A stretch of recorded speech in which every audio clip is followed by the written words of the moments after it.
જય શ્રી રામ મિત્રો, શું કેટલા મહિનાથી તમે ઇન્ટરવ્યૂ માટે તૈયારી કરી રહ્યા છો? ઇન્ટરવ્યૂ આપો છો પણ સફળતા નથી મળતી. કેટલા ટાઈમથી તમે તમારી ડ્રીમ જોબ કરવા માગો છો પણ હાથમાં આવેલું કામ અટકી જાય છે? તો મિત્રો, આજે હું તમને એવો સિક્રેટ રિચ્યુઅલ બતાવવા જઈ રહ્યો છું. એ ફક્ત 8 મિનિટનો છે અને તમે ઘરે બેઠા પણ કરી શકો છો અને આનાથી તમારી ડ્રીમ જોબ પણ તમને મળી છે. મિત્રો, વિડીયો અંત સુધી જોજો, કારણ કે હું સ્ટેપ બાય સ્ટેપ વિધિ બતાવીશ. કોઈ પણ વસ્તુ છૂટી ના જાય, એટલા માટે વિડીયો અંત સુધી જોજો. અને કોઈ નોટબુક હોય તો તમારી સાથે રાખો, જેથી કરીને હું જે પણ સ્ટેપ બાય સ્ટેપ બતાવું એ તમે લખી શકો. મિત્રો, વિડીયોમાં આગળ વધીએ એ પહેલાં હું તમને મારો પરિચય આપી દઉં. હું રોહાન બી ત્રિવેદી, ન્યુમરોલોજિસ્ટ અને કષ્ટભંજન ન્યુમરોલોજીમાં તમારું સ્વાગત કરું છું. મિત્રો, નોકરીમાં અડચણ આવે એના મુખ્ય 3 કારણો છે. એ 3 ગ્રહ છે જે તમારી નોકરી અટકાવી શકે છે. સૌથી પહેલાં જે ગ્રહ છે એ છે ગુરુ. મિત્રો, જ્યારે ગુરુ વીક હોય તો સારી તકો નથી મળતી, ગ્રોથ નથી મળતો, ગ્રોથ અટકી જાય છે. અને જ્યારે તમે ઇન્ટરવ્યૂ આપવા જાઓ છો ત્યારે જવાબ આપવામાં પણ તમને પ્રોબ્લેમ થાય છે. તમે યોગ્ય જવાબ ત્યાં નથી આપી શકતા. બીજો ગ્રહ છે એ છે શનિદેવ. મિત્રો, શનિ ગ્રહ એટલો જ મહત્ત્વનો ગ્રહ છે નોકરી માટે. મિત્રો, જેની સાડા સાથી ચાલતી હોય, શનિની ઢૈયા ચાલતી હોય, ત્યારે તમારી નોકરીમાં ડિલે થાય છે, જોબ નથી મળતી. ઇન્ટરવ્યૂ ઘણા બધા આપો, મહેનત કરો, પણ ડિલે થતું જાય છે. અને ત્રીજો ગ્રહ છે એ છે સૂર્ય. સૂર્ય પણ જોબની અંદર ખૂબ જ અગત્યની ભૂમિકા ભજવે છે. મિત્રો, જ્યારે સૂર્ય વીક હોય તો તમે લીડરશિપમાં પ્રોબ્લેમ થાય છે. તમે કોઈ પણ ડિસિઝન નથી લઈ શકતા. તમારા આત્મવિશ્વાસમાં અભાવ જણાય છે. તમે કોન્ફિડન્સ તમારો નથી રહેતો. તો મિત્રો, આ 3 ગ્રહ છે જે તમારે જોબ મળવામાં પ્રોબ્લેમ કરે છે. તો આજે આપણે એ જ રિચ્યુઅલ વિશે જાણીશું, જેથી કરીને આ 3 ગ્રહોને આપણે બેલેન્સ કરી શકીએ. તો ચાલો આપણે જાણીએ એના વિશે. મિત્રો, આ રિચ્યુઅલ કરવામાં ફક્ત 8 મિનિટનો સમય લાગે છે અને આ રિચ્યુઅલ તમે ઘરે બેઠા પણ કરી શકો છો.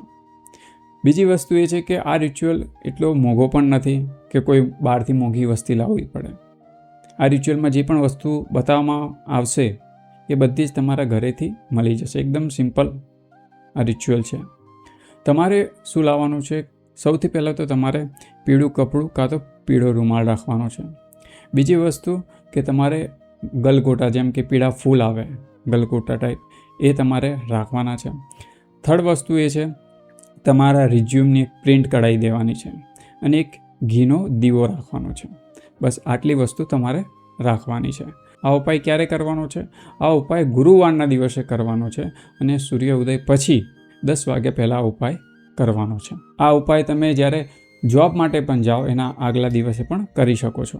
મિત્રો, હવે પૂછશો કે કેમ ગુરુવારે? તો ગુરુવારે એટલા માટે કે ગુરુ જે ગ્રહ છે એ ઓપોર્ચ્યુનિટીનો કારક છે. અને જો આ સાચા ઇન્ટેન્સ સાથે આ રિચ્યુઅલ કરવામાં આવે તો એ તમને સફળતા અવશ્ય અપાવે છે. હવે વાત કરીએ કે કેવી રીતે આ ઉપાયને કરવાનો છે. તો હવે હું તમને સ્ટેપ બાય સ્ટેપ વિધિ બતાવીશ કે કેવી રીતે આ ઉપાયને કરવાનો છે.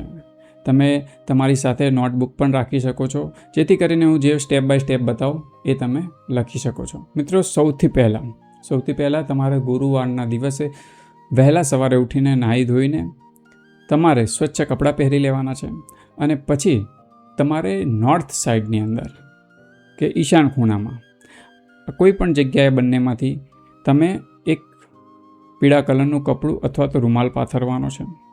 એની ઉપર જે તમે પ્રિન્ટ કઢાયેલી છે રિઝ્યુમની કોપી એ મૂકવાની છે. પછી તમારે શું કરવાનું છે કે ત્યાં જે તમે ફૂલ લાવ્યા છો પીળા કલરના, એ ફૂલ એ તમારે રિઝ્યુમ પર મૂકવાનું છે. એ પછી તમારે થોડા ચોખા મૂકવાના છે અને ત્યાં આગળ તમારે ઘીનો દીવો કરવાનો છે. બસ આ વસ્તુ તમારે કરવાની છે. એ પછી તમારે આંખો બંધ કરવાની છે અને વિઝ્યુલાઇઝેશન કરવાનું છે કે તમને જે બી જગ્યાએ જોબ જોઈતી હતી એ જોબ મળી ગઈ છે. પ્રેઝન્ટમાં કરવાનું છે. એટલા માટે વિચારવાનું છે કે જોબ મળી ગઈ છે.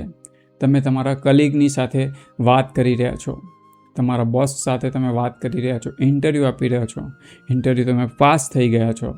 એવી રીતના તમારે તમારા મનમાં વિઝ્યુલાઇઝેશન કરવાનું છે. જેટલા સ્ટ્રોંગ વિઝ્યુલાઇઝેશન તમે કરી શકશો એટલું જ આ ઉપાય એટલો જ પાવરફુલ રીતે કામ કરશે. એટલું જ જેટલી બારીકાઈથી તમે કરશો એટલી જ પાવરફુલ રીતે રેમેડી કામ કરશે. એ પછી તમારે આંખો બંધ કરવાની છે અને 21 વખત આ મંત્રનો જાપ કરવાનો છે. મંત્ર છે ઓમ બ્રહ્મ બૃહસ્પતિએ નમઃ. આ મંત્રનો 21 વખત તમારે જાપ કરવાનો છે.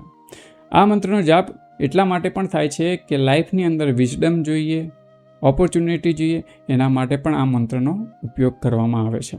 તો આ મંત્રનો તમારે જાપ કરવાનો છે.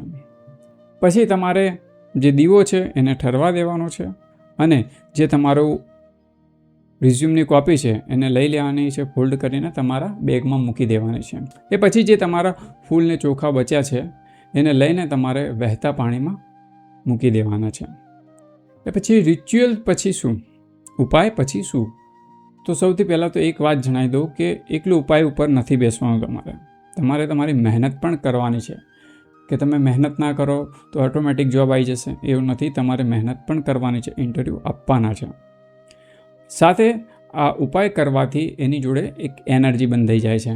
જે કામો રૂકતા હોય છે જે ગ્રહના લીધે, જેમ કે ગુરુ છે, શનિ છે, સૂર્ય છે, તો એ જગ્યા પર તમને હેલ્પ મળવાની ચાલુ થઈ જાય, એનર્જી બંધાઈ જાય છે. એટલા માટે રિચ્યુઅલ કરવાનું છે. પણ મહેનત તો તમારે કરવી જ પડશે.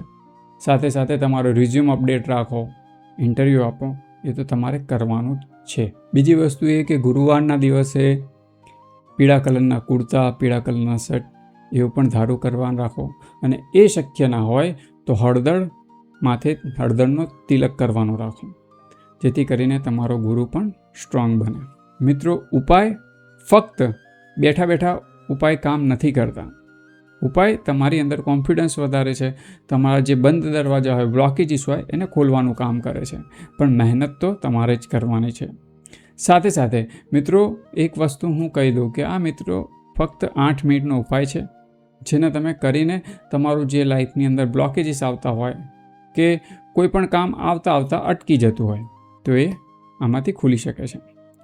તો મિત્રો, જો તમને આ ઇન્ફોર્મેશન ગમી હોય તો વિડીયોને લાઇક કરો અને બીજા મિત્રોને પણ શેર કરો, જેથી કરીને જે લોકો જોબ શોધી રહ્યા હોય, જેને પ્રોબ્લેમ આવતો હોય જોબ મળવામાં, મહેનત કરે છે પણ સફળતા નથી મળતી, તો એ લોકોને પણ એક સપોર્ટ મળી જાય. તો એક સારું કામ છે જે કરવું જોઈએ બધાએ જ. તો તમારા મિત્રોમાં હોય, કુટુંબમાં હોય, ત્યાં આગળ પણ વિડીયો શેર કરો અને કમેન્ટ બોક્સમાં જય ગુરુદેવ લખવાનું ના ભૂલતા. તો મિત્રો, આવા જ વિડીયો સાથે ફરીવાર મળીશું. ત્યાં સુધી મને રજા આપશો. જય શ્રી રામ.